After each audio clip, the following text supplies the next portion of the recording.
Le travail de la chancellerie, de par le fait qu'il est souvent très confidentiel et souvent mal connu. Moi, j'ai souvent des gens qui vont même me demander « Mais qu'est-ce que tu fais à longueur de journée comme chancelier? On manque de gens ailleurs. » Et puis, lorsqu'ils ont passé quelques heures ici, ils finissent par dire « Mais qu'est-ce que vous faites pour vivre ça tellement que c'est un peu intense? » La majorité des situations sont joyeuses. C'est de l'aide qu'on apporte aux gens qui veulent se marier, qui veulent faire baptiser leur enfant, entre autres. C'est sûr qu'il y a quelques appels parfois qui sont moins agréables. Il y a certaines personnes, malheureusement, des fois, qui sont un petit peu plus agressives, mais on essaie de les doser là, en demeurant calme et en essayant de les écouter le plus possible. Là. Mais la majorité du temps, c'est très positif. Ici, aller au tribunal, la place du Christ est en premier. Et les gens cherchent à donner une image de l'Église qui puisse dire aux gens qu'ils sont heureux dans cette Église-là.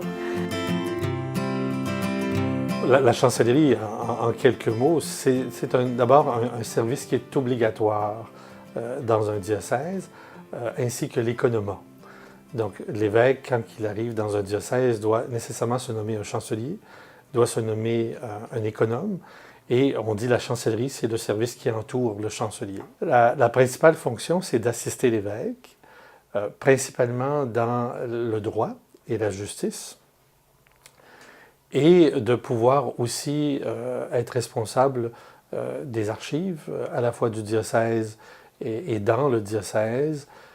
C'est aussi un conseiller là, général là, sur des questions surtout juridiques. Le droit canonique, moi je résumerais ça en disant, c'est d'abord l'expérience de l'Église qui a été codifiée.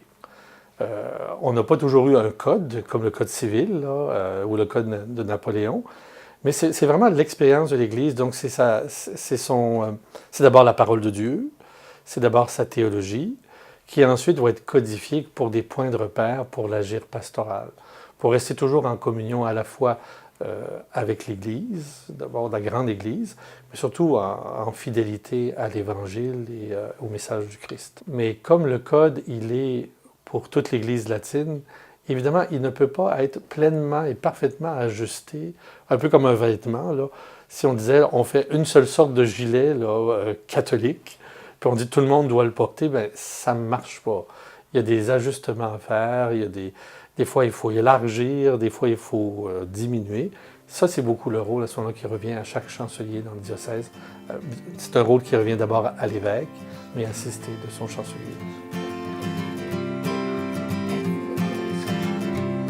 En fait, je suis arrivée ici en 2015, après un parcours de 12 ans en événement.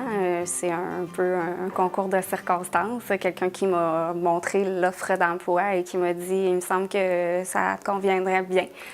Comme c'est un travail qui est très varié et qui a des appels différents, beaucoup de situations différentes, le fait que j'ai été en événement et qui m'a appris à la gestion du stress, la façon de traiter les dossiers qui diffèrent d'un à l'autre avec une rapidité d'action, ça me permet là, de fonctionner assez facilement là, à la chancellerie où les journées sont totalement différentes d'une journée à l'autre.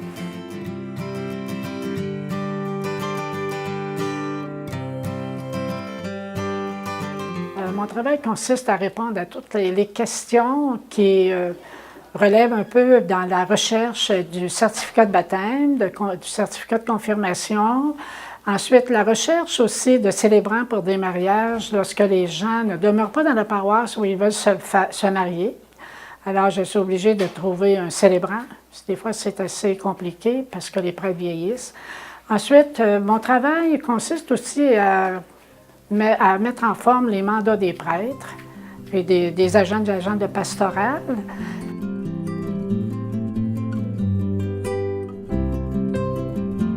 Oui, bien, on peut regrouper le droit sur 3 grandes fonctions. J'espère que ça sera plus concret. Là. Il y a d'abord la fonction de gouvernement, c'est-à-dire lorsqu'on a à diriger soit un diocèse, une paroisse, un mouvement, une congrégation religieuse, une association de fidèles, bien, il y a des règles, ne serait-ce que dans l'administration des biens. Donc, dans tout ce qui s'appelle le gouvernement, là, il y a des choses intéressantes. tout ce qui traite aussi de la sanctification du peuple de Dieu, donc particulièrement les sacrements. Les 7 sacrements sont l'objet d'une partie très précise du droit, avec des règles à la fois dans l'administration, dans l'admission, les mesures punitives éventuellement s'il n'y a pas respect des règles. Et la troisième grande fonction qui nous sert dans le Code, c'est celle de l'enseignement. Qui peut enseigner en Église? Qu'est-ce qu'une faculté, disons, une faculté d'université catholique? Il y a des règles. Une université catholique, il y a des règles.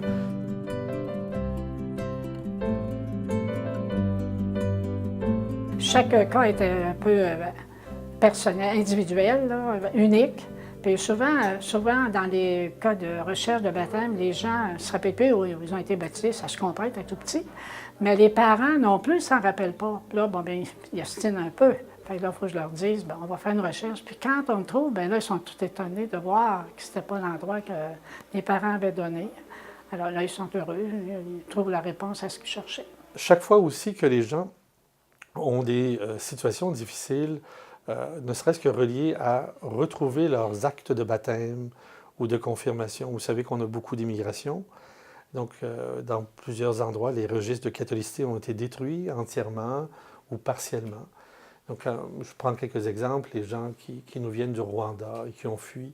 Souvent, ces gens-là, lorsqu'ils arrivent, leur vie sacramentelle, ils veulent exercer leurs droits, mais ils n'ont plus de traces. Donc, il faut faire des recherches, soit là-bas, soit ici, trouver des témoins. Parce que presque chaque situation qu'on travaille touche la vie d'une personne, au moins. Chaque décision qu'on prend, ça touche et ça peut changer la vie. C'est pas rien, quelqu'un qui demande le mariage, si on met des hésitations, vous savez comme moi ce que ça peut avoir comme impact. C'est la même chose pour une demande d'exhumation. Donc vous voyez là, que chaque situation a un potentiel humain qu'il faut prendre le temps d'écouter. C'est ce qui fait que ce travail-là est passionnant.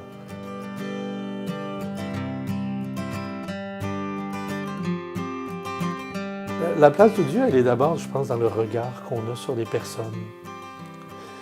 Moi, je suis choyé, j'ai une grande équipe ici qui regroupe bien des gens, là. Et ce qui est intéressant, c'est que chaque demande, chaque feuille, chaque lettre, c'est d'abord des personnes. Et c'est des personnes qui font des demandes. Généralement, c'est des demandes ou des supplications, qu'on dirait dans le langage ancien, des suppliques. Et nous, on a à répondre à cette demande-là dans la tradition de l'Église, dans la vérité de l'Évangile, dans la suite du Christ. C'est toujours comme ça qu'on... mais c'est pas comme ça que les gens le reçoivent. Mais j'espère qu'ils le comprennent parfois. L'aspect pastoral, c'est de les accueillir dans leur recherche. Il y en a qui partent de très loin. Là, il y en a qui m'arrivent avec des questions sur la foi, sur les sacrements. Moi, ce que j'aime bien, puis c'est une chose qu'on découvre lorsqu'on étudie le Code de droit canonique, c'est que les professeurs nous rappellent sans cesse dans l'interprétation le dernier article qui devient à la fois la conclusion, mais surtout aussi une forme de point d'orgue qui donne ce qu'il faut. Donc, je vous le lis, c'est le canon 1752 qui, pour la première partie, parle du transfert possible de curé, mais qui termine en disant « Et sans perdre de vue le salut des âmes, qui doit être toujours dans l'Église la loi suprême. » Ça, pour moi, ça vient résumer un peu l'attitude qu'on doit avoir à chaque fois qu'on travaille. C'est-à-dire, c'est comment faire en sorte que les personnes qui ont à soumettre une situation qui est mesurée un peu par le droit puissent grandir aussi dans la foi et avancer. Et parfois, c'est une œuvre de miséricorde aussi. Et souvent, on dira c'est sévère, la loi. Mais moi, mon expérience me dit que le Code, lorsqu'on l'applique correctement, est beaucoup plus miséricordieux que certaines lois pastorales que des gens dits d'avant-garde pourraient mettre sur pied. Et parce que souvent, ils vont être soumis à l'arbitraire. Alors que nous, on essaie de garder envers chaque personne là, que c'est le salut de leur âme, c'est pas rien comme enjeu, qui devient au fond la loi suprême dans notre façon d'accueillir.